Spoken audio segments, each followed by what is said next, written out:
From the shelter-in-place studio of Leslie Jackson, welcome to The Leslie Show. You may know Joey Fabian's work as a bass player in Bay Area blues band Paula Harris and the Beasts of Blues, or earlier work in the Bartram Tyler Band. His composition, The Blue Beach, is playing in the background and plays at the end of the show, too. If you like progressive music and fretless bass, go check out Bartram Tyler Band. Joey's performances were featured just today on the Northeast Conference on Science and Skepticism. Details in the show notes. Joey's a multi-instrumentalist, composer, engineer, teacher of both bass and guitar, humble in spite of his badassery, a good friend, and he joins me from his studio, The Tomato Farm in Mountain View, California. We're at the NAMM conference, and we're staying at the Hilton Hotel, and there's 18 floors. You and I get in at the first floor, and we're both going to the top of the damn building, and I have a suit on because I'm an A&R executive, and you know that. Right before you slip your cassette tape in my pocket. What do you use those 18 floors to tell me that you do? Oh, my God. I produce music and podcasts, and I produce a radio show now and can read. I know about music. If you need me to play on a session, just throw some chords in front of me and I know what to do. We were playing a wedding in the Oakland Hills. Mm-hmm. I was playing in the Middle Eastern band. You were playing in the American band. Both bands were put together for sort of a blowout dance party kind of thing. And I've never felt more of what a bass player does. Oh, that's so nice. Than I have playing with you. And you just were confident, competent, having a good time, but fully playing the role of support. Well, I think I probably went through the stage a lot of early musicians do with wanting to play fancy. I mean, my first big influences were Chris Squire from Yes and Geddy Lee from Rush, and they're not necessarily known for bump, bump, bump, bump bass playing. Not long after I started, I remember it was a Roxy Music album, Avalon, and just listening to that record, it just something clicked in me. This is what bass playing is. And it was like, boom, boom, boom, boom, boom, boom, boom, boom, boom, boom, boom, boom, just simple. But it makes the whole thing work. And you find a lot of bass players are producers. And I think that the reason for that is that as a bass player, we are hearing the music from the bottom up. And we understand that to have a strong foundation is important for all the other stuff to shine. It's like the analogy of the house. If the house is built on a bad foundation, all the pictures are going to be hanging on the wall sideways. And so you could say the melodies that the other instrumentalists are playing are like the pictures on the wall, and the bass and the drums is like this is the foundation. And so I always try to think of playing supportive. There's this old joke about the bass player trying to, in the recording session, he tries to throw some fancy lick in, and the producer says, save it for your solo album. But when I do my own stuff here, I find that my bass parts are still as simple as that producer would have wanted them to be, because I hear the whole thing and I know that the bass's role is support in general, pretty simple. Like with the Bartram Tyler group, the parts I would come up with a lot of times, they would have these really tricky lines, and I would find learning the whole line. I would just learn the whole line, but start taking stuff out of it. Okay, this doesn't need to be there. This doesn't need to be there. This is all I need to make the song go forward. Start removing, like that analogy of the painter. You throw all the colors up and scrape away what doesn't look like Mia Farrow or whoever you're trying to paint. Yeah, it's what you leave out. The space between the notes. Yeah. That sort of. I've watched you go from the Bartram Tyler group, which was pretty proggy, jazzy, lots of notes, to supporting blues musicians, for example. Mm-hmm. And still as much fun for you? I've said this for years. It's fun to play almost any kind of music with good musicians. So with Paula's band, everybody in that band was just monstrous. And so we're playing like a 12-bar blues, 3 chords, and I am just grinning ear to ear because I've noticed. Yeah. It's just because everybody in that band was not just a blues musician. I think that was the difference in that band, because everybody in that band had so much larger vocabulary than just the minor pentatonic scale and dunk a dunk a dunk. So we all could add inflections, little subtleties that just made that band a little more special than your average blues band, to me anyway. Are little quotes and conversations going on between Oh, you? yeah. You're fucking with each other, Oh, huh? yeah. You're joking. Oh, yeah. Yeah, like you see Simon and I look at each other and laugh, and that's like, you know, something like that just happened. So I'm detecting a bit of a southern accent in your voice. Tell us about your background. Well, I was born in Los Angeles, California. No shit. No shit. Keep going. And then. Okay, and yeah, then... that's obviously at the end of it. So, I was born in Los Angeles, and I'm adopted. And the folks who adopted me were living in La Puente, which is a suburb of LA. And about a year, I think they got me, I was about 7 or 8 months old when they got me. And by the time I was a year and a half, they had decided to move back home. My mother is originally from Atlanta. My father was originally from Greensville, South Carolina. Okay, both of them from across the country in the South. So they had moved, they got married, moved out to California for, you know, to get you. And they ended up moving back to Atlanta. And my first real memories are East Point, Georgia. And then we moved to Florida for a little while. I lived in the suburb of Tampa for about 5 years, and then back to Georgia, Jonesboro, Georgia. That's where I graduated from high school. And after that, I got out of the burbs and moved into the city. And lived there until 91, when I decided to move to California. And what made you decide to move to California? There wasn't really much going on in Atlanta. At the time, I was in a reggae band that was playing 6 nights a week. It was a really good band, and we had a lot of gigs, but I wanted to do something original music. I mean, we were doing Bob Marley covers and Black Uhuru and all that stuff. It was fun. It was, like I said, it was a really good band, but I wanted to write, you know, get in something original. And a buddy of mine, Joe Segreto, who was the first person I had ever written any music with, had moved to California a number of years earlier to San Francisco. And he was always bugging me, come out here. And so I finally submitted and just came out here, and we started trying to work together and put something together. And that never really took off, but I started meeting other people and ended up getting stuck here. It's a sticky place. Yeah. And did you have earlier music experiences before bass? Like, did you play trumpet or? I remember being in choir. Ooh, interesting. And singing when I was like 2nd, 3rd, 4th grade, maybe. I don't know. When I was really young, I would hear, say, for example, a Beatles song, and I would hum along with it, but I would hum a walking bass line. This is the weirdest thing when I think about it now, but I would hum along with a song.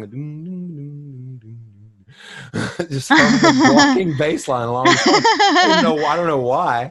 But in the Sears catalog, you know, you get Christmas, I'd look at it, and I finally figured out, oh, that one with the 4 strings, that's the one that makes that sound. And so I at one point, I started asking for a bass, and I never got one. And I have a little theory about that my parents thought I would turn into some lawless heathen if they got me into music, because of what rock and roll was. You know, the stereotype typical rock and roll musician at that time was, you know, not a nice looking person in their eyes, I guess. Just on their way to jail. Yeah. So when I was 16, I got my first job, and I started saving my money. I was going to do it myself. And that was the first year at Christmas that I did not ask for a bass. And that was the year I got one, because I think they knew I was going to do it myself, and they didn't want me shoving it in their face. But I absolutely did not ask for one that year, because I was going to do it myself. And then I got one. What's this? Fender Music Master. It's a short scale bass. But I started learning, and the next year I got my first real instrument, a Rickenbacker bass. Never part with that.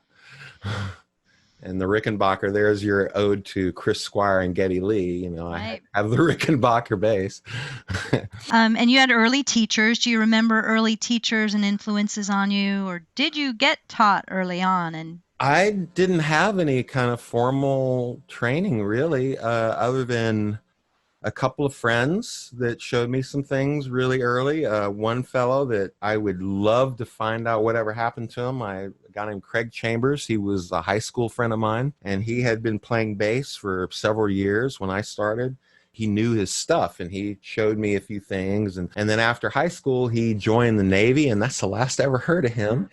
But we together went to a midnight movie showing of the film Yes Songs. And outside the theater after the showing, we both met this other guy who's still a very good friend of mine, a guy named Coney Farrell, and he kind of took me under his wing, and he knew how to play Yours Is No Disgrace. He knew how to play Heart of the Sunrise, you know, all these things that I was like, oh, coveted. Yeah. And so we ended up becoming friends, and he showed me a lot of stuff, and I never really took any formal training. I started trying to teach myself some things about music, about scales and chords a little bit. And before I moved away from Atlanta, I was in a band with a guy named RJ Veely, who was super musician, a drummer. He had gone to, music college, and he knew all the stuff. And I remember one day in rehearsal, he walked over to the piano and started playing, and I was like, what? You're the drummer. What do you? But he was really knowledgeable. And after this band died, we were roommates, really good friends. And I was sitting around practicing one day, just not knowing what to do, how to get better. I knew I could get better, but how? And he just said, Joey, go get yourself a metronome and a fake book. And Wow. I walked over. We lived walking distance from Clark Music in Atlanta, and I walked over there and got myself a little wind-up Whitmer metronome and a fake book, and I started digging into Satin Doll.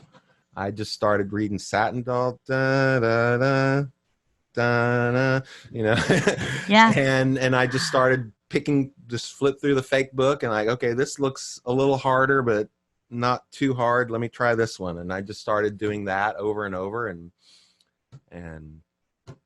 then when I moved to California, actually before I moved to California, I did take one lesson with a guy named Rich Nanista. He was the head of the bass department at Georgia State. Okay. I took one lesson with him, and it was enough to keep me busy for 6 months. Yeah, I know those lessons. He said, learn how to play this blues, and he gave me the jazz blues with I won't go into all the details, with the quick 4 and the 2, 5, 6, 1, all that. But musicians know what I'm talking about. And he said, learn to do this in all keys, and he wrote out these arpeggios for me, and it was just so much, and I just started getting into that, and at the same time trying to really focus on learning to read. And then I moved to California and started playing with guys doing like samba and jazz, Chick Corea, and all this stuff, and I got hooked up with a guy named Kayak Art, who I took lessons with for a little while. Kayak Art. Yeah, he's pretty well known. He's very well known. Playing circles. Yeah. Yes. He's a world famous bassist. He lives in Berkeley, or did at the time. Yeah. Played with John McLaughlin. Mm-hmm. Right. Great exposure. The band Garage Mahal. Mm-hmm. Right. You were eating that up. Yeah, and then I met another guy later, a guy named Dean Peer. Who is, if you're a total bass nerd, you've heard of Dean Peer. Mm-hmm. He's written a book for Warner Brothers on bass harmonics. That's kind of his specialty. Okay. He does solo bass performance. Wow. He retunes his bass and does all these crazy harmonic chords. And yeah, so I took some lessons from him, and that was really eye-opening for a lot of things. Yeah, the Kai lessons were really cool. For one of my favorite things I got out of the Kai lessons was he related to me what Trilok Gurtu had taught him and John when they were touring about in the Indian rhythmic pyramid. Uh-oh. So we were doing exercises where he would set the metronome at like 40 BPM, and we divide it by 2, by 3, by 4, by 5, by 6, by 7, by 8, by 9. And for me, sure, we'll get into this. I'm a very big fan of Frank Zappa, and his music has those kind of weird tuplets, like groups of 5 and groups of 7 all over the place. And so understanding that, and then later understanding, Frank was very into Indian classical music, and that's where that stuff comes from. It's like, he's not just weird for the sake of being weird. He's yeah, there's method behind this weirdness. Yeah. So, did you know about Ali Akbar Khan's School of Music? He taught Hindustani. I didn't know about it when I Indian moved classical. here. I heard about it after. Yeah. Yeah, where we had friends that we have friends in common probably who didn't even want to play Indian classical music, but because he was here and that school was available, they took classes there just to become better musicians. It was yeah. I mean, feeling time in those ways is so refining to. I mean, if you can hear the difference between a quintuplet and a group of 4/16 notes in a beat, that's very subtle. Yes. But yeah, it's been very good for my musicianship. When I'm playing with a drummer now, I can sense a subtle shift in their, like if they speed up or slow down, where I don't think I had a sense of that before. And now if somebody just slows up a little bit or speeds up just a little, especially when they speed up, I could really feel it. And so it helped me refine my sense of rhythm, I think. So somewhere along the way, having put producer on your business card, somebody found you and got you to produce some of the sound effects and the theme song, an intro, and an advertisement for their podcast.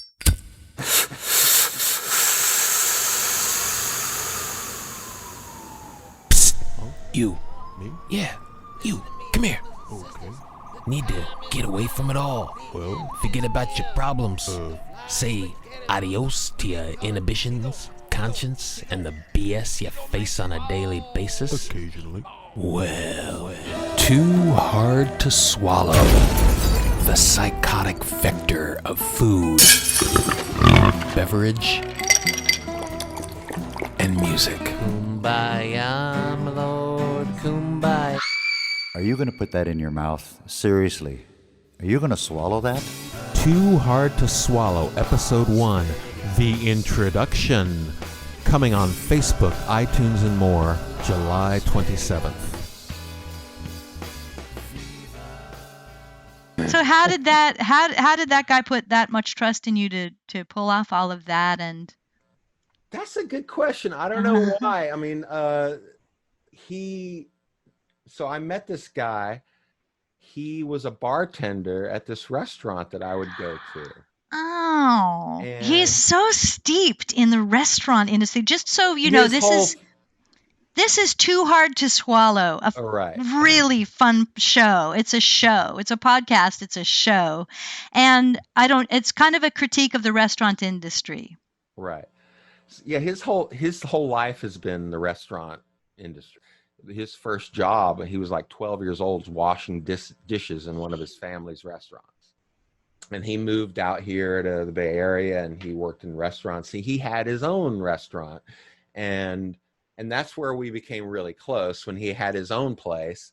And then he wanted a band for New Year's Eve, and he just said, "Hey, can you put together a band for New Year's Eve?" You're a bass player? Yeah. And so I called, I got some of my friends. There was a girl. He wanted me to do it with this girl. He had been doing this thing in his club called Menlo Idol. And the girl that won it, he wanted me to put together a little band and let her be the lead vocalist. So, that's the prize. The prize is you get to be in a band with Joey Fabian. No, the prize was she got to sing like the whole night, I think for a month. Yeah, so I put together this band, and then that band kind of became a thing. And I don't know Mhm. why he thought I could do what I do with his show, because Uh-huh. I'd never tried to do anything like that at all before. There's just But this thing, people put their confidence in you because you're good. okay.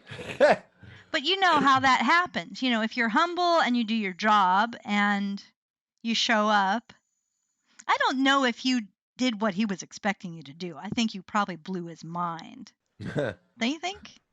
I don't know. I didn't know what I was gonna do. You know, we started doing it, and I just started having this idea of like, yeah, this could be like the old radio shows. That was my Mhm. first. I remember that was the first thing I thought about it, where and he came into the room, and then you hear the door, you know, you hear the door creak, and like, and so I just started thinking of it like that. Everything he Fire sign says, theater. Mhm. yeah, whatever he says. Oh, and I used to listen to that and Cheech and Sure. Chong and all the, Mhm. you know, all that stuff, and then I think, you know, the Zappa thing, you know, because he's like that with his music. You know, he'll mention like followed up the steps, and then the music will go bum bum bum bum like that. Mhm. Very Very theatrical. animated, you know, like, Mhm. you know. So I had that way of thinking about things already, and when he asked me to start doing it, my head just went there, and just, yeah, this is how it could be. This could be fun, and it is a lot of fun for me to do it. Mhm. And I just listen to the show. He gives me a script, and I just start listening to it, and I would take it to dinner with me, the script, and I would just read the script, and then I would have, oh, an idea, and I would just scribble little things. Yeah. He'd say something, and I thought, oh, yeah, I should find a clip from this movie or something, Cue Bugs Bunny. or yeah, exactly. Yeah. Taking a left turn in Albuquerque. That made it into the show. Yeah. So fun. So I have a lot of fun with that, just finding, like, thinking every pop culture musical reference or creating original music for the show. I love doing that whenever I can just create something for it. Mhm. I've Great. created And tons of little 1 minute, 30-second pieces of music for the show. But he's had me actually doing characters, yeah, which is fun your for me voice is because, throughout the show. You're well, acting. this is something that a lot of people don't know. When I was very, very young, like third grade, that age, one of my heroes was a guy named Rich Little. He was an impressionist. He would do the Johnny Carsons and the, you know, John Wayne and Sammy Davis and all those people. And I just thought that was the coolest thing. And so when I was a little kid, I had my version of Richard. I'm not a crook. You know, I would do that. And I I wanted to Showman, do that, you Joey. know, Showman. and so I've always had this this desire to make funny voices. Or there was one point in my adult life where I actually tried to put together a voiceover reel. Do you remember the first time you heard Frank Zappa? When I was very young, living in Atlanta, the rock radio station 96 Rock used to have the 96 Rock Comedy Hour on like Sunday nights at midnight or something. And one night directly, maybe it was Dr. Demento, I don't know, but one night directly after one of these sort of comedy shows, the first thing they played was Don't Eat the Yellow Snow. People have a passing fancy with Zappa probably know that Don't Eat the Yellow Snow. That was the one that I heard that I was like, oh, that's that guy. Because I remember seeing like pictures of Woodstock, the little bird from the Snoopy cartoon, and it was like patches you put on your blue jean jacket, had Woodstock, and it said Don't Eat the Yellow Snow. I'm like, what is that about? And then I heard this song, and it was like, watch out where the Huskies go, and don't you eat that yellow snow. Oh, okay. It's all coming together. But I definitely did not become a fan at that point. But I just kind of saw him as like kind of a novelty artist in a way at that point. Mm-hmm. Didn't really get the musicality of what he was doing until I was working this record chain I worked at, and we had the opportunity to play the different promo records they would send us. And Ship Arriving Too Late to Save a Drowning Witch had just come out, and that and a John McLaughlin album were my two favorites to spin. And side 2 of Ship Arriving Too Late has the song Drowning Witch. And it is one of the hardest pieces he's written. Like, he talks about it, saying that one of my bands performed it correctly once, and another one of my touring bands never performed it correctly all the way through. But this was this piece I would hear, and it just hit me. This guy's like, because I was already into progressive rock, and it just hit me that after he's singing about this witch, you know, floating on the bottom of America's spew-infested waterways, it was like the progressive music I was listening to, but on 100.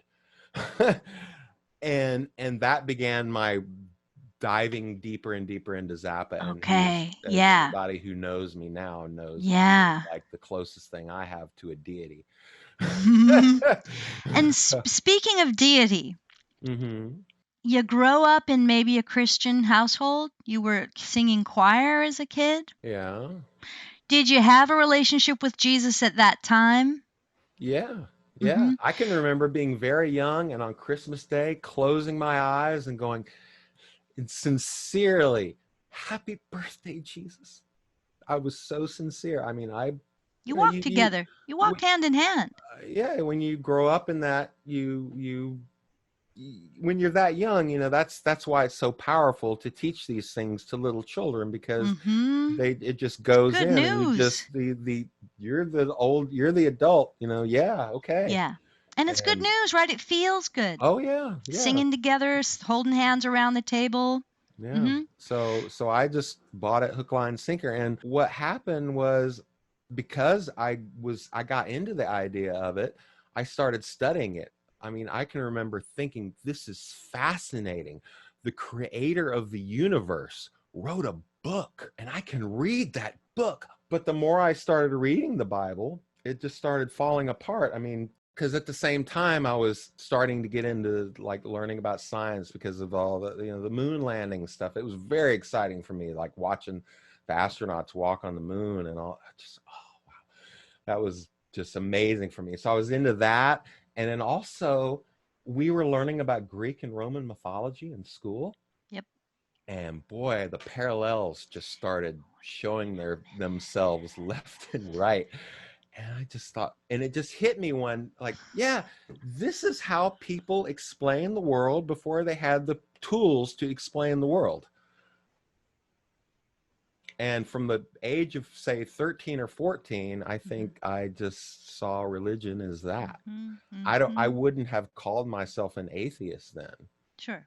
The events of September 11th, 2001 shook me out of my apathy, I guess, about it. And not long after that, a book by Sam Harris came out called The End of Faith, which I read. And there's a sentence in that book which shook me to my core. And I'm going to paraphrase it, but he basically was saying that we are living in a time where Bronze Age myths exist side by side with 21st century destructive technology. Yeah. And I went, oh.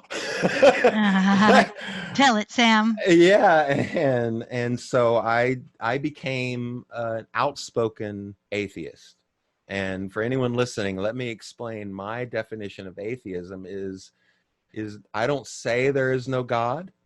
I say I don't believe there is a God. And there's a distinction there.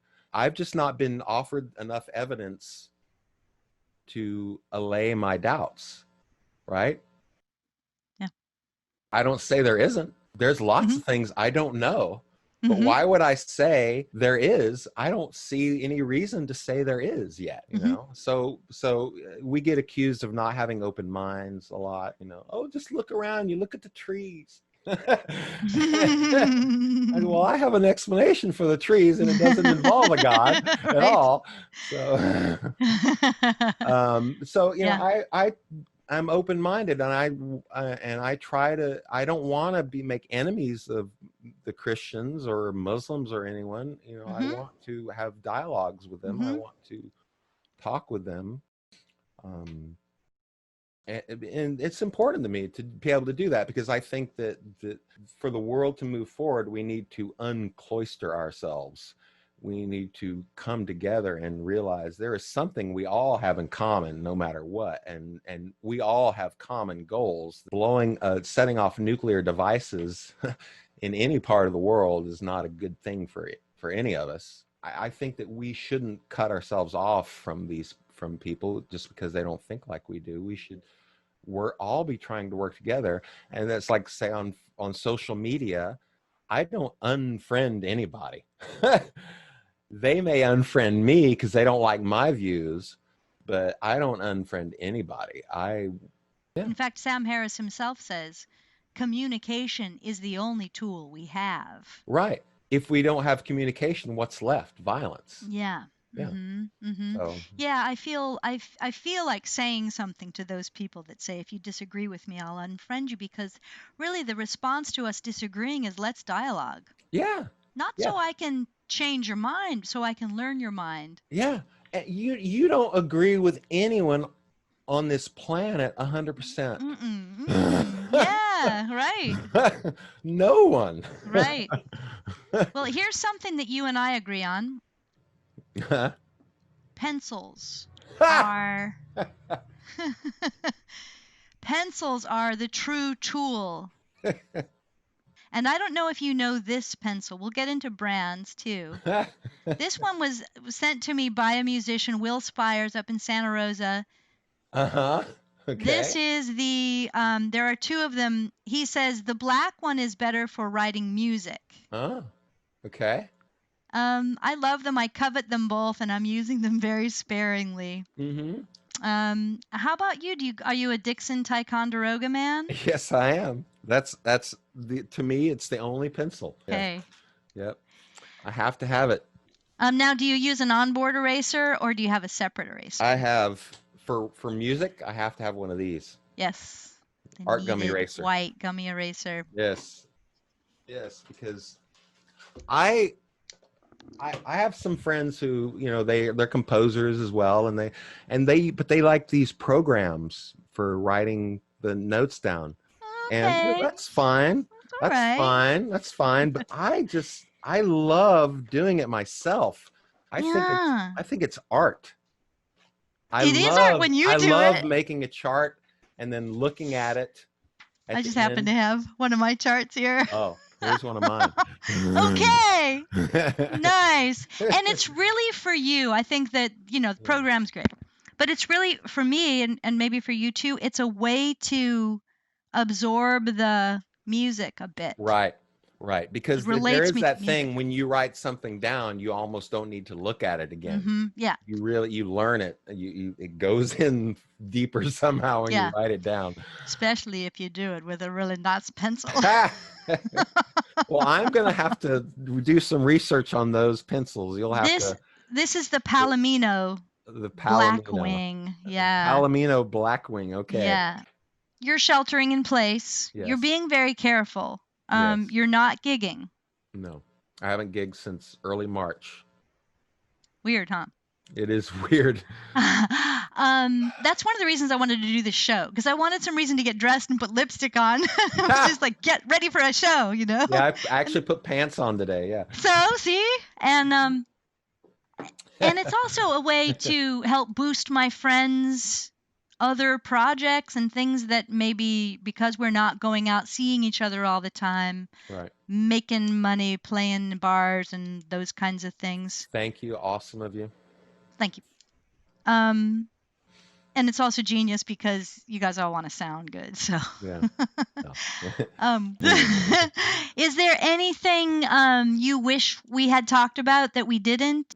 Years ago, I started a Zappa Bluegrass project that was my recordings were intended to be demos to give to a real mandolin player, a real dobro player, and so on.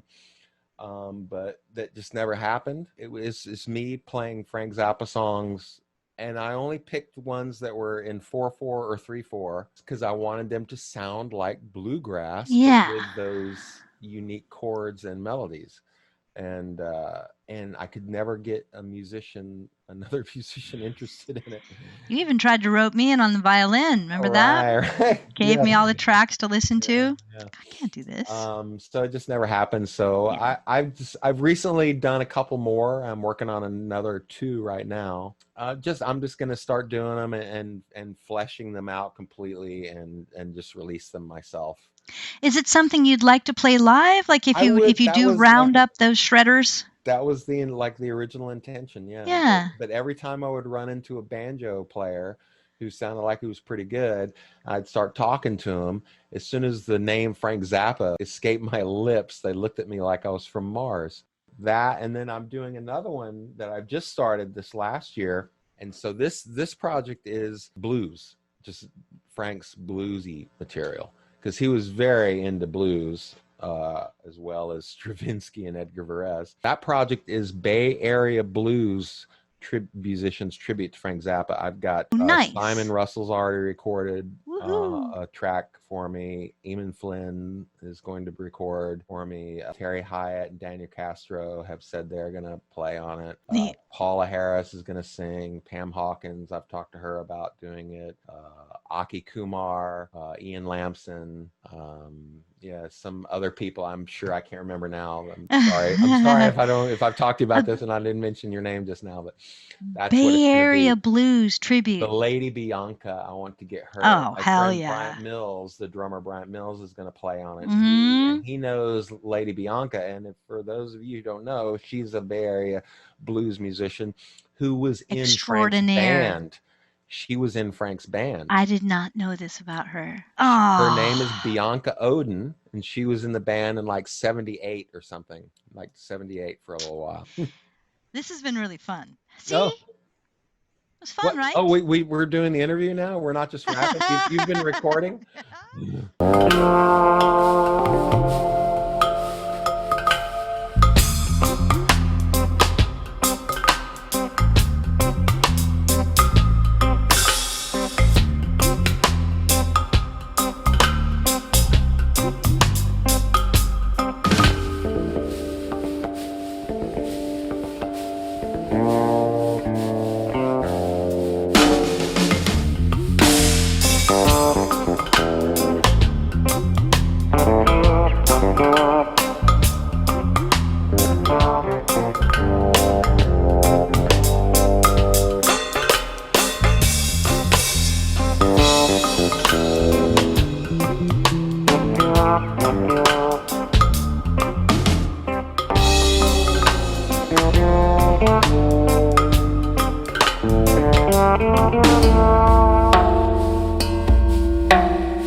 You're listening to The Leslie Show.